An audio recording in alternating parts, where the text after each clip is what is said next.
नमस्कार दोस्तों, आज हम बात करेंगे कि आखिर ऐसी क्या खास बात है भारत की अर्थव्यवस्था की किताब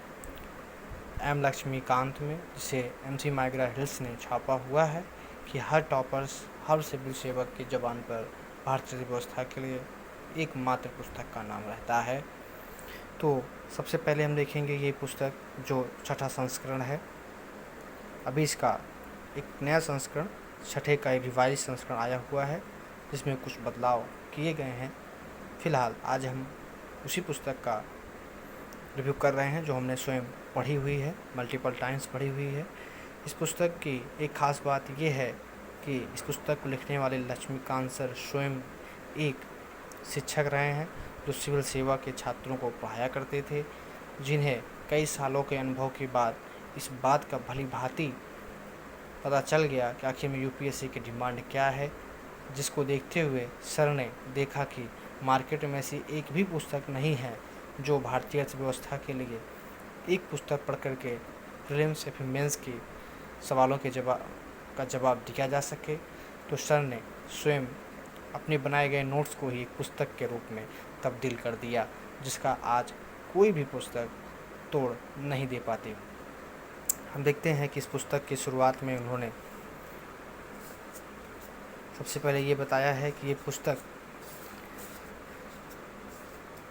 की उपयोगिता क्या है,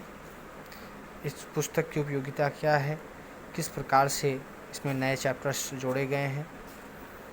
और उसके बाद इसमें ये बताया गया है कि संघ लोक सेवा आयोग के द्वारा प्रीलिम्स में पूछे गए भारतीय राज्य व्यवस्था से सवाल और उनके अंक को दिखाया गया है। इससे पता चलता है कि इस विषय को पढ़ना कितना ज़रूरी है प्रीलिम्स के लिहाज से, और फिर मुख्य परीक्षा में कितने नंबर का कंट्रीब्यूशन ये विषय करता है उसके बारे में बताया गया है। और फिर सिविल सेवा परीक्षा के पैटर्न को बताने के बाद सर ने यहाँ पाठ्यक्रम की बात की है। ये पाठ्यक्रम अर्थात सिलेबस पे ज़्यादा कुछ तो नहीं, लेकिन एक मोटा मोटा उन्होंने चर्चा किया है कि आखिर में यूपीएससी का जो जीएस का पेपर है उसमें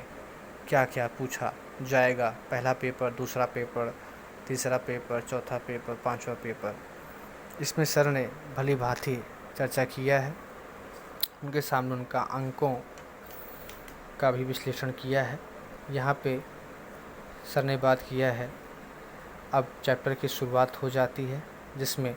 भारतीय संविधान की ऐतिहासिक पृष्ठभूमि क्या रही है,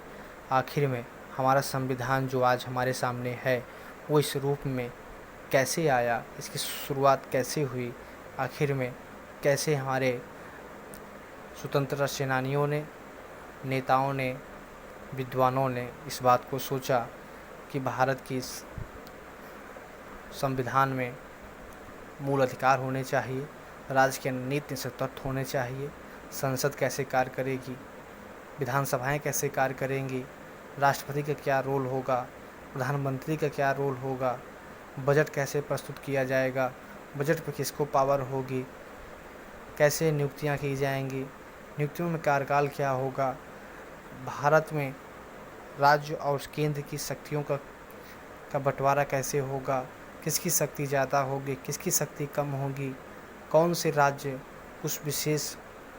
राज्य का दर्जा प्राप्त करेंगे। इन सब पे जो आज हम अपने संविधान देखते हैं, इनकी जड़ें ऐतिहासिक पृष्ठभूमि और संविधान का निर्माण में ही हम पाएंगे।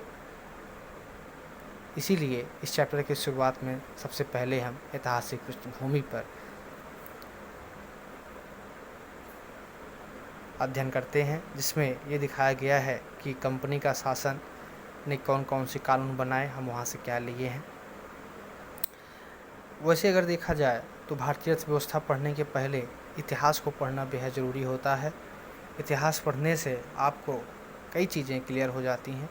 जिसमें भारतीय अर्थव्यवस्था की शुरुआत, अगर आप इतिहास एंशिएंट से पढ़ते हैं तो आप देखेंगे कि मानव उत्पत्ति, मानव ने कैसे विकास किया, तकनीकी अर्थव्यवस्था, राज व्यवस्था, और आज का समाज जो ऐसा है, सभी चीज़ों में चर्चा करते हुए आप पाते हैं धीरे धीरे आगे बढ़ते हैं। तब जब हम संविधान पढ़ते हैं तो हमें वो बहुत भली भांति समझ में आता है कि आखिर में ऐसा क्या हुआ इतिहास में कि भारत का संविधान इस प्रकार से बनाया गया है। फिर हम देखते हैं कि संविधान की प्रमुख विशेषताओं की बताया गया कि आखिर में इस संविधान की क्या विशेषताएं हैं। फिर संविधान का जिसे हम आत्मा कहेंगे, संविधान की प्रस्तावना, जैसे कोई भी बड़ा प्रोजेक्ट होता है तो उसका एक ब्रीफ होता है, तो वैसे ही प्रस्तावना है। पूरे संविधान जो 395 आर्टिकल हैं उसमें से इस 395 का क्या उद्देश्य है, इसमें प्रस्तावना में आपको देखने को मिल जाएगा। फिर संघ एवं इसका क्षेत्र के बारे में बताया गया है, जिसमें भारत के राज्यों का राज्य क्षेत्र क्या होगा, भारत संघ में किस प्रकार का संघ होगा, नागरिकता किस प्रकार से ग्रहण की जा सकती है, किस प्रकार से नागरिकता छीन ली जाएगी, किस प्रकार से नागरिकता त्याग सकते हैं, मूल अधिकार क्या है, मूल अधिकारों की ज़रूरत क्यों पड़ी, मूल अधिकार में किसे मूल अधिकार मिले हैं, किसे नहीं मिले हैं, किसको अधिक मिले हैं, किसको कम मिले हैं, सबकी चर्चा की गई है। राज्य के निश्चित तत्वों की बात किया गया है कि राज्य को नीति बनाते समय किस प्रकार के नीति को ध्यान में रख कर के ही नीति बनानी चाहिए। मूल कर्तव्य जो बाद में जोड़ा गया, संविधान का संशोधन, कैसे हम अपने संविधान को बहुत ही रिजिड बनाने के बजाय इसको फ्लेक्सिबल बनाए हुए हैं, उसके बारे में चर्चा किया गया है। संसदीय व्यवस्था कैसी होगी, संघीय व्यवस्था कैसे होगा, केंद्र राज्य संबंध क्या होने चाहिए, अंतर्राज्यीय संबंध कैसे होने चाहिए, इन सब पे इसमें भली भांति चर्चा किया गया है। इस पुस्तक की सबसे खास बात ये है कि इसमें हर पहलू पर ध्यान दिया गया है और बहुत ही सरल शब्दों में लिखा गया है। इस तरीके से इसको पढ़ते वक्त आप इसके जो कॉलम्स दिए जाते हैं उसको विशेष ध्यान दीजिए, इसको भी पढ़ना चाहिए, क्योंकि कई बार क्वेश्चंस यहाँ से निकल के आ जाते हैं। और जैसे ये कॉलम्स दिया है केंद्र की विधायिका और राज्य की विधायिका, तो ये ऐसी प्रकार के जो तालिका दिया गया हैं इनको आप मल्टीपल टाइम से विजन करिए, क्योंकि ये ऐसी चीज़ें हैं जो आपको कंफ्यूज कर देती हैं एग्ज़ाम के टाइम में। जैसे ये लिखा हुआ है कि कौन से राष्ट्रपति निर्वाचित हुए, तो इसमें ये भी पता चलता है कि इनके खिलाफ कौन थे, प्रतिद्वंदी कौन था। कई बार स्टेट पीसीएस में जो सवाल आते हैं वो इनका क्रम पूछ लेते हैं, या फिर ये पूछ लेते हैं कि कौन पहले उपराष्ट्रपति था फिर राष्ट्रपति बना, या फिर कौन सा राष्ट्रपति था जो अपने कार्यकाल के दौरान ही उनका निधन हो गया था। ऐसे ही हर चैप्टर में हम पाएंगे कि उसमें कॉलम, तालिका, इम्पोर्टेंस को हाईलाइट करना, बोल्ड अक्षरों में लिखना लिखा गया है। आज ये पुस्तक किसी भी पुस्तक से बेहतर है। जो भी यूपीएससी में सवाल आते हैं 100% तो नहीं, लेकिन 80% सवाल इस पुस्तक से सॉल्व किए जा सकते हैं, डायरेक्ट और इनडायरेक्ट दोनों रूपों में। क्योंकि जो करंट अफेयर्स भी होता है, जो मुद्दे आते हैं, उनकी जड़ें हमेशा भारतीय संविधान के बेसिक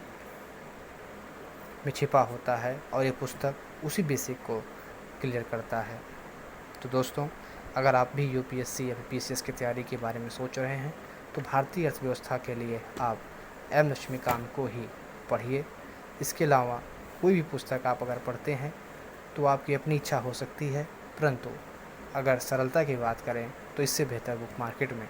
अभी कोई नहीं है। नमस्कार।